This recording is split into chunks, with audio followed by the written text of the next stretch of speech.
வணக்கம். நம்ம அந்த திங்க் அண்ட் க்ரோ ரிச் அந்த நெப்போலியன் ஹில் அப்படிங்கிறவர் எழுதின புஸ்தகத்த பார்த்துட்டு இருந்தோம்.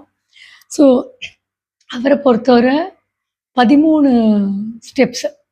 அவர் சொல்றாரு, இந்த 13 ஸ்டெப்பு தான் எல்லாருக்குமே அ அவங்களோட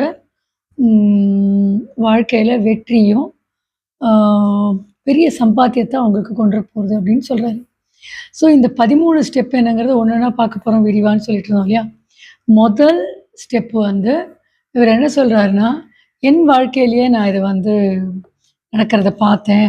இது வந்து ஒரு இப்போ யாரோட வாழ்க்கையிலுமே நீங்க வந்து ஏதாவது வந்து ஒரு அச்சீவ் பண்றாங்க. ஒரு வெற்றியாளனா ஒருத்தர் திகழ்றாருன்னா, முதல் விஷயம் அவங்களுக்கு வந்து ஒரு தணியாத தாகம் இருக்கணும்.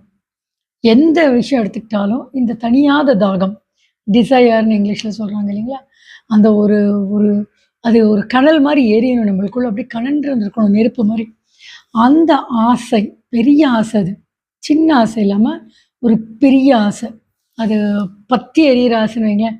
அந்த மாரி ஒரு ஆசை மட்டும் தான் நம்மள வந்து அ மேல் நோக்கி, முன்னோக்கி போறதுக்கு, வெற்றிய நோக்கி போறதுக்கு கண்டிப்பா உதவும். அப்படிங்கிறத வந்து இவரு எலாபரேட்டா பேசுறாரு. நம்ம இந்த கோடிகள வந்து நோக்கி போகணும் அப்படின்னா, முதல் ஸ்டெப் வந்து இதுதான். இந்த ஒரு தணியாத தாகத்த வந்து நம்மளுக்குள்ள தீ மாதிரி வளர்த்துக்கணும். ஓகேயா? ஸோ 2வது விஷயம் அவர் என்ன சொல்றாருன்னா, டீப்பா பேச வரச்சே, அவரோட சொந்த கதையிலே பார்த்தீங்கன்னா, அவருக்கு வந்து பையன் 2வது பையன் பொறக்குறான்.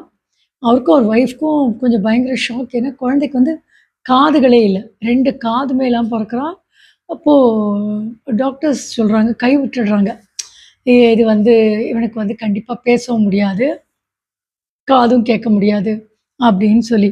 இவங்க 2 பேருமே அத வந்து மனசளவுல ஏத்துக்க விரும்பல. எப்படியும் நம்ம பையன் பேசணும் அப்படிங்கிற ஒரு வெறி அவங்களுக்குள்ள இருக்கு. அவங்க நம்புறாங்க. ஸோ மெயினா என்னன்னா, நம்ம நம்பணும். கண்டிப்பா நம்மளால இது நடக்கும். நம்மளால இது பண்ண முடியும். அப்படின்னு சொல்லிட்டு நம்ம வெற்றிய நோக்கி நம்மள புஷ் பண்ணிட்டு போறதுக்கு என்னென்ன வழிகள் உண்டோ அத்தனையும் பார்க்கணும் அப்படின்னு. இந்த சின்ன பையன் வளர்ந்து வரச்ச என்ன ஆகுது, அவனோட அவனோட அண்ணா வந்து எப்பவுமே பேப்பர் போடுவானாம். அந்த ஏரியால போயிட்டு அவன் பேப்பர் போட்டு பாக்கெட் மணி சம்பாதிச்சுட்டு இருப்பான். ஸோ இந்த குட்டி பையனும் கேட்டுட்டே இருப்பான் அம்மாகிட்ட. நானும் போறேன், நானும் போறேன், நானும் போய் அவன அண்ணா மாதிரி பேப்பர்லாம் போட்டு எனக்கு பாக்கெட் மணி சம்பாதிச்சுக்கிறேன் அப்படின்னு. அவங்க அம்மாக்கு பயம். இல்ல, இல்ல குழந்தைக்கு காதும் கேட்கல. அ அவனோட வந்து